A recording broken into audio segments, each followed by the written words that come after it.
system. I wouldn't have built it this way. Or that's my first disclosure. It was not approved by general counsel or by NIMS or by the NIC or by Tim Manning or anybody on my staff. So first of all, look at ICS the way I look at it. It's an operating system. You don't like Windows, use Apple. You don't like Apple, use Linux. I don't care. Emergency management's a network. The network is based upon our governance structures. ICS gets lost because people focus too much on the terminology and being politically correct in ICS and forget why we do it in the first place. And the whole idea of NIMS, which I think anybody who runs a hospital can figure out pretty quick, is make sure everybody knows what the goals and objectives and the mission is to get the problem stabilized. That ain't a 209. That's not an org chart. I've never seen an org chart do anything other than occupy space and spend a lot of time repeating it every time we teach NIMS. And it's a good tool for solving interoperability among people who use it who don't normally communicate, and gives them some common vocabulary and terms, and provides a feedback loop so that you can make sure everybody's up to speed and knows where success is occurring, but more importantly, where things aren't working. And so this feedback loop of making sure as missions are assigned, as things are getting done, come back and get resolved. It is a very efficient system. It's a very brittle system. It is a tool. It ain't a religion. Next.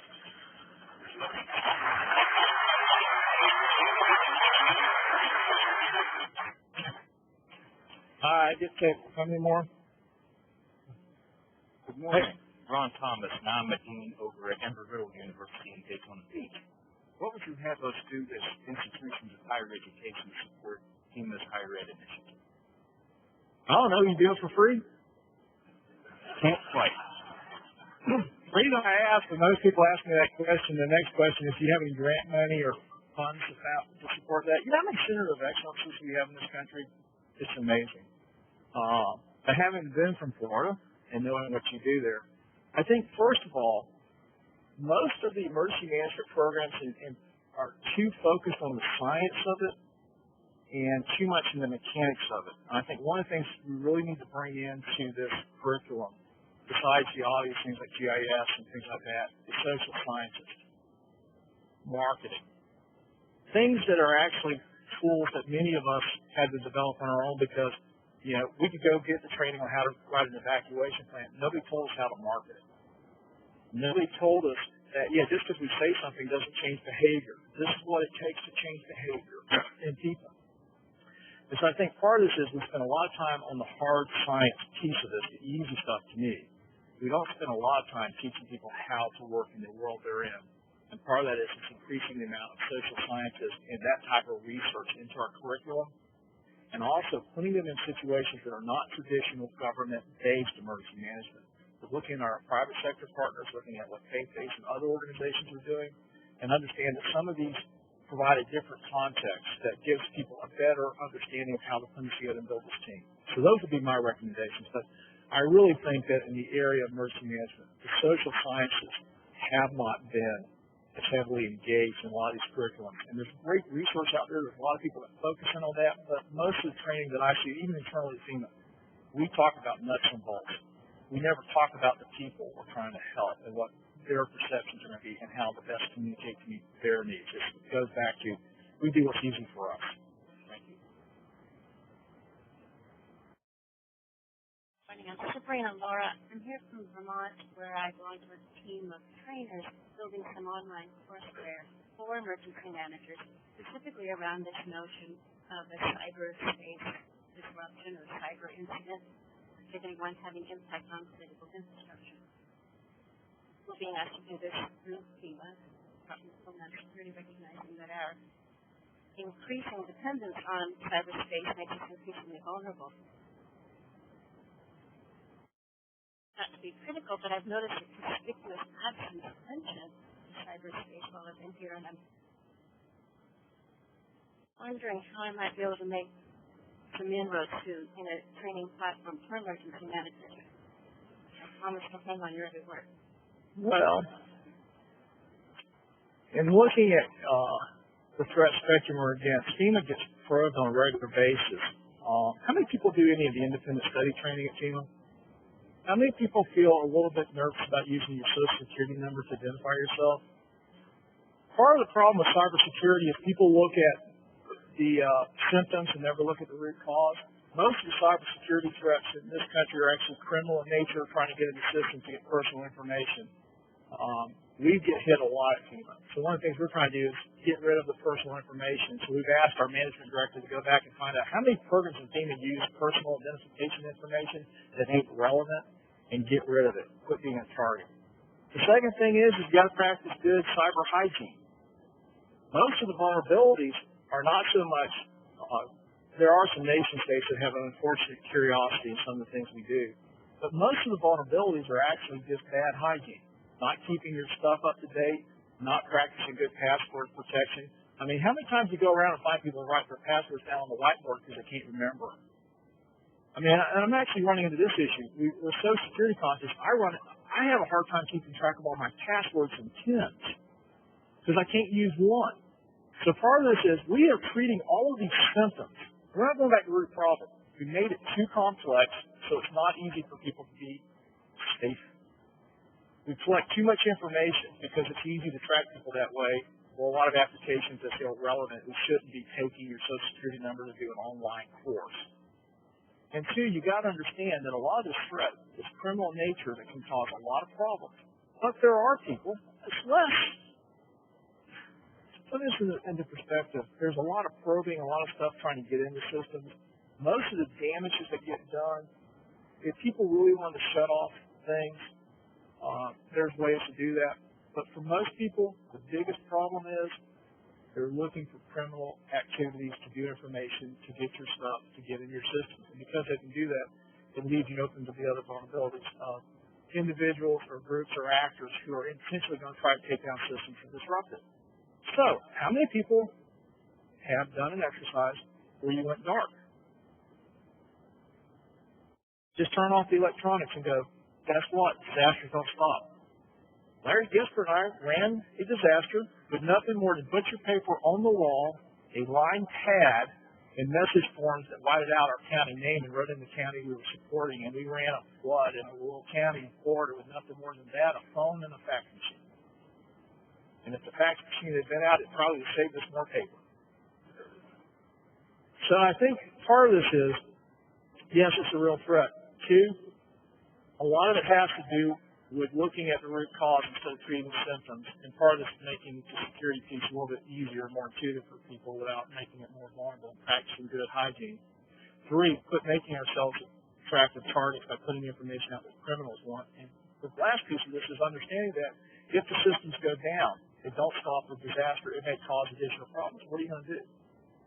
I think people in here would literally freeze up if you couldn't switch your phone, your iPhone, your drawer, or your BlackBerry. You'd go back to smoking. So can you operate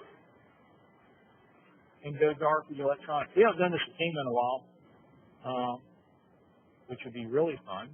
I'm thinking the Thunderbolt here. Maybe one of our regions. Maybe one of our backups to the NRCC. Yeah, that would be good. I wonder what they could do down there if we pulled the power plug, kicked off the server, and said you're running it. Next.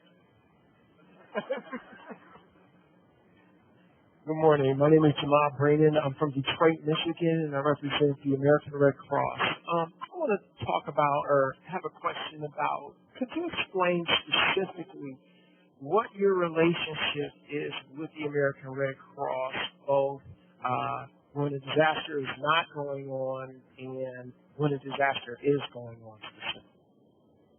I would say partners, but it sounds distant. And I wouldn't say we're married because that would imply intimacy that we don't have. We did sign an agreement, however, that suggested that perhaps the Red Cross would be part of the team leading with FEMA ESF 6. And so we did an MOU with the Red Cross, and it was really great because we had a lot of the national GOAD there because the Red Cross do their agreements and MOUs with other organizations that were there. Essentially, this MOA recognizes that we don't have a government-centric approach to mass care. It's got to be based upon a partnership with the volunteer and faith-based community, in which the Red Cross agreed to take that primary role on the mass care side, but understanding that it requires the entire family with the National BOAD and others to do that. So I would say that we probably have gone from where at one point a lot of people thought that we should be doing everything government-centric and really relying upon contracts and other ways of providing services in mass care, to swinging back the other way and going, we're not going to say that it's entirely the responsibility of volunteer organizations to do this by themselves. It's got to be a partnership and a team. And so that memorandum of agreement was probably one of the more visible steps we've taken to solidify that relationship. As far as the day-to-day stuff, Gail and I communicate as needed. We go to each other's conferences. One of the things we did earlier was got our senior leadership and her senior leadership to sit down and going, we're not good teams to each other. We need to do a better job at how do we work. So day-to-day intervention, day-to-day activities, people like Alex and Parla on my staff and her staff are working just daily on how do we build a better team and how do we address these issues. And get back to some of the things we used to do together, such as making sure that our public preparedness messages are in sync. I don't have that much money. She doesn't have that much money. We don't have that much money anymore to go out and do everything independent of each other. So how do we build upon those other members of the team that have resources that can work towards that? In fact, they invited me to speak to their conference they did on using social media in disasters. So, I wouldn't say I talk to Gail every day, but I got her phone number, she's got mine, and whenever we go to disasters, she always has an invite when we're going in to go with us. Thank you very much. Last question, I'm out of coffee. Here you go. Craig, my name is Dr. Tom Phelan, and I'm Director of the Emergency and Disaster Management and Fire Science Program in American Public University System. And you said something that is just a pearl that I have to take away, and what I want to do is encourage you to say it again and again and again as you travel about. You talked about social science, and we had a gentleman from Embry-Riddle ask about what could you do in the educational community. And I think one of the things we need to focus on is what one of my students called the triangle of success, and that's probably cited somewhere, where we talk about experience, training, and education. And what we need to do is emphasize the differences in those things. And I think that in the educational institutions, one of the things we do that can really help is we focus on, in emergency management, we focus on management. We know the importance of the first responders. We know the importance of tactical operations. We know the value of training. And anybody who's been in the fire service or law enforcement or taken the FEMA courses knows the value of training. But other than training, there is education. And education talks about systems. And education talks about the management functions. And if you do a study of tactical operational skills in any of the disciplines and a study of management skills, you'll see there is absolutely no marriage of those skills. And so education needs to focus on the management side. Education needs to focus on helping build some of those techniques for social networking, reaching out to communities, looking at demographics, and then looking at all of the management skills, and you're familiar with what they are. But I would just encourage you in your travels, as often as you can, to allude to that statement that you made about social sciences and push it out as best you can to encourage people to look at education as something quite different from training and experience. Well, so in closing, since I'm out of coffee and they want to move on with the program, I just want to point out something that's kind of unique in that the world of management and tactical, what's kind of different. And when Dave Paulson here, he was probably one of the first of the FEMA administrators that actually had been a responder, worked his way up through the fire service, and then was managing FEMA. But he was a singular entity trying to do this. I'm not by myself. I got Rich Serino, who's here today. Rich left the city of Boston, where he was the deputy for public health and ran the EMS system. He, like me, was a paramedic. Tim Manning, who came to us, is from New Mexico, as the emergency and homeland security advisor, was a firefighter, paramedic, came up to the ranks. Our head of our grants program was a firefighter who went to work for the International Association of Firefighters doing health and safety and homeland security issues. So four of the Senate-confirmed presidential appointments at FEMA actually started out their career as first responders who went through and became managers who now are in these leadership roles. We're all happy accidents. I mean, I'm the most unlikely person to ever end up in this position. But we cannot depend upon just having future happy accidents. We have to train and groom and grow our next generation of leaders. And that's where it comes back to this whole idea of building that interface. Training people to understand that in managing, sometimes you have to do what is actually counterintuitive, is let go. Empower your team. Make sure they have clear direction. But feel confident enough in yourself that you can empower your team to do what they do best and that you have them micromanage it. That takes a different style of leadership, and it's not something that many people have as a natural gift. It has to be taught and learned, oftentimes the hard way. Napoleon did it best. He got better at winning battles because he gave his field marshals more autonomy to take and seize the opportunities as they saw because they couldn't maintain the communication. The British didn't. Most of the other armies didn't. They were very centralized, very top-heavy, and only one or two people could make key decisions on the battlefield. And Napoleon whipped them, not because Napoleon was better, because he empowered his field marshals to seize the opportunities because he knew what the mission was.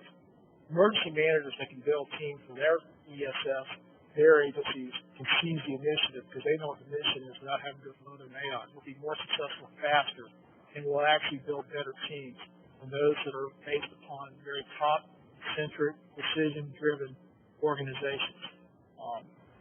And that, again, is something that you either learn the hard way or you're taught how to build that and have enough confidence in yourself to trust the other parts of your team.